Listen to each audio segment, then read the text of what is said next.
Alors dans cette vidéo, je vais vous introduire le nouveau chapitre, et notamment la nouvelle fonction que nous allons étudier, donc qui est la fonction logarithme népérien.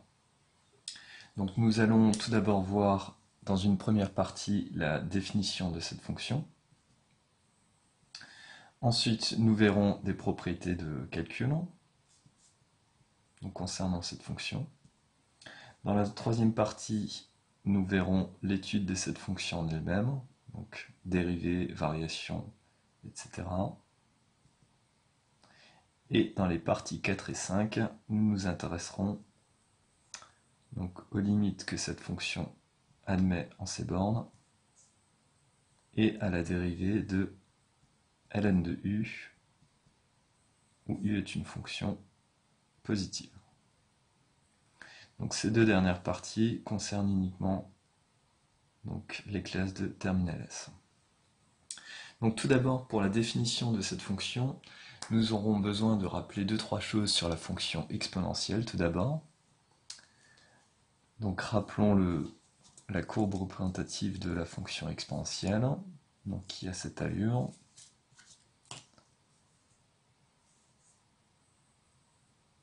Voilà, donc la fonction exponentielle ressemble à ça, une croissance exponentielle.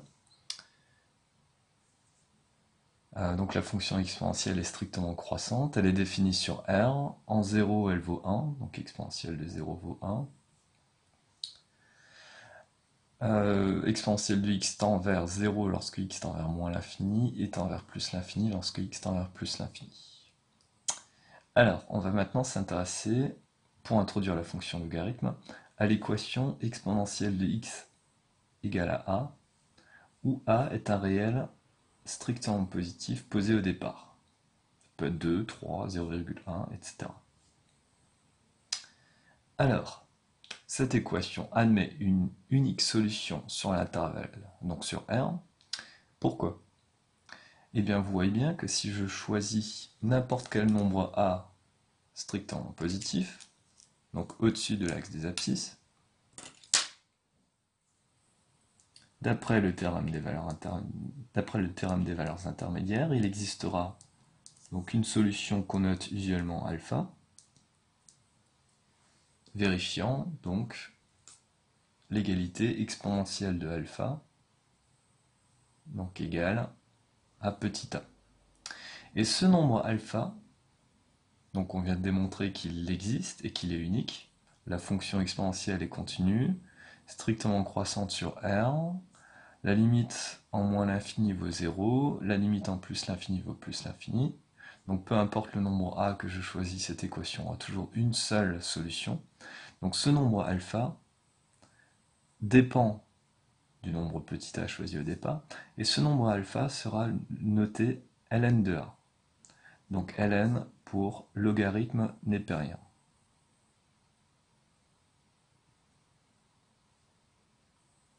Donc népérien en référence au mathématicien John Napier qui a introduit cette fonction.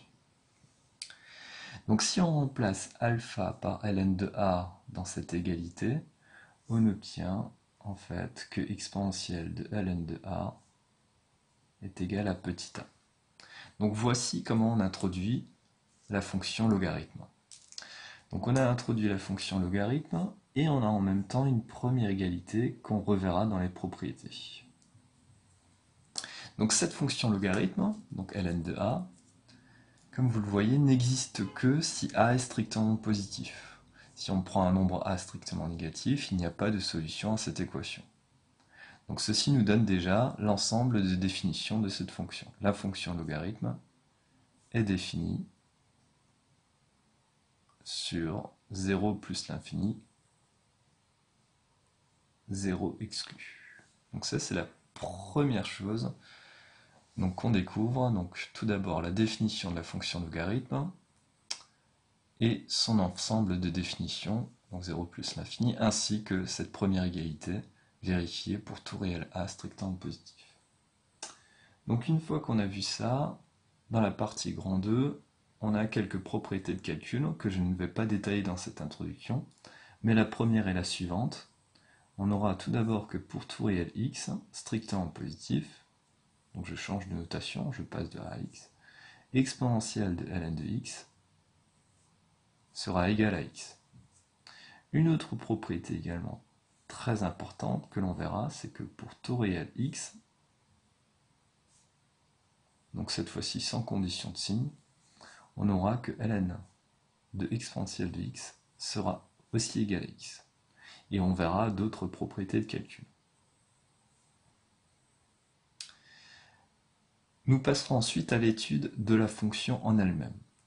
Alors, tout d'abord, voyons à quoi elle ressemble graphiquement, cette fonction.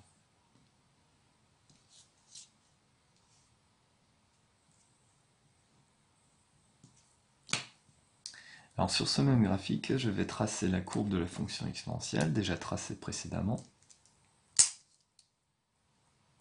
Donc je la reproduis de nouveau.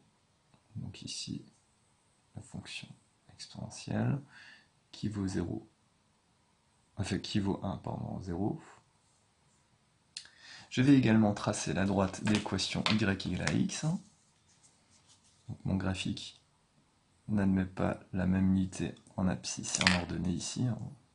La courbe est un petit peu écrasée. Eh bien, la courbe représentative de la fonction logarithme sera en fait symétrique par rapport à la droite d'équation y égale à x. Donc ce qui va nous donner la chose suivante. On aura quelque chose de ce type-là.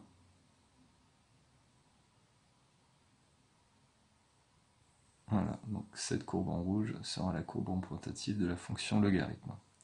Et nous verrons différentes égalités. Nous verrons tout d'abord que ln de 1 sera égal à 0.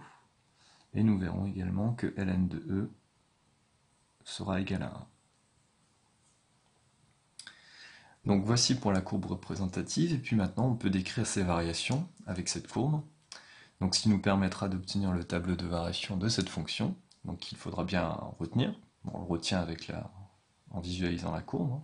Donc on observe que la fonction est définie sur 0 plus l'infini, ça on l'a déjà dit tout à l'heure. On observe que la fonction est strictement croissante, et on a en plus ces deux valeurs. Donc pour représenter donc, le tableau de variation de cette fonction, on aurait donc la chose suivante, donc les variations de la fonction logarithme sur 0 plus l'infini. On a une fonction qui est strictement croissante, et on peut rajouter, si on veut, donc les valeurs en 1 et en e. Donc en 1, ln de 1 vaut 0, et ln de e vaut 1. Ce qui nous permettra par exemple d'avoir le signe de ln de x. Donc ça nous sera très utile pour résoudre des inéquations. Le signe de ln de x, eh bien, la fonction est strictement croissante, elle vaut 0 lorsque x vaut 1. Et vu qu'elle est strictement croissante, elle sera forcément négative avant 1 et positive après. Donc ça nous sera très utile lorsqu'on étudiera le signe de certaines dérivées faisant intervenir ln de x. Ce que nous verrons également dans l'étude des variations de cette fonction, c'est évidemment la dérivée de ln de x.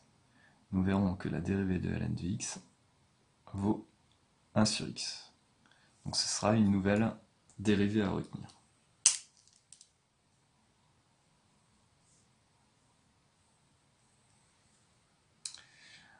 Voilà. Alors maintenant pour les parties 4 et 5, donc qui concernent uniquement les classes de terminal S, nous allons parler également des limites, donc faisant intervenir la fonction logarithme. Donc il suffit d'observer ce qu'on a graphiquement ici. Donc la limite quand x tend vers 0 de ln de x se voit sur le graphique, elle vaut moins l'infini.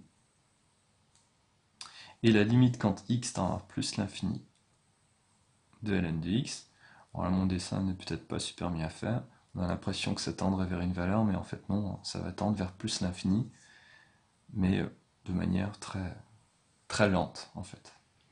Et nous verrons également donc, des relations concernant les croissances comparées, comme on l'avait vu avec la fonction exponentielle. Et enfin, dernière partie, partie 5, nous verrons la dérivée de ln de u, où u est une fonction. Comme on avait vu, petit rappel, donc la dérivée de exponentielle de u, la dérivée d'exponentielle de u, c'était u' fois exponentielle de u. La dérivée de ln de u, ce sera u' sur u. Voilà, donc une autre formule qui sera à retenir. Donc ici, vous avez le plan du chapitre que nous allons étudier. Donc pour récapituler en quelques phrases, la fonction logarithme se définit grâce au théorème des valeurs intermédiaires pour résoudre cette équation. La fonction logarithme est définie sur 0 plus l'infini. On a que pour tout réel a strictement positif, exponentielle de ln de a vaut a. On a que pour tout réel x, ln de exponentielle de x vaut x. On aura d'autres propriétés de calcul. La courbe représentative de la fonction logarithme s'obtient en traçant la courbe symétrique de la courbe exponentielle par rapport à la droite d'équation y égale à x. La dérivée de ln de x vaut 1 sur x. La fonction logarithme est strictement croissante sur 0 plus l'infini. On a les valeurs remarquables. La limite en 0 vaut moins l'infini. La limite en plus l'infini vaut plus l'infini. On aura des propriétés de croissance comparée.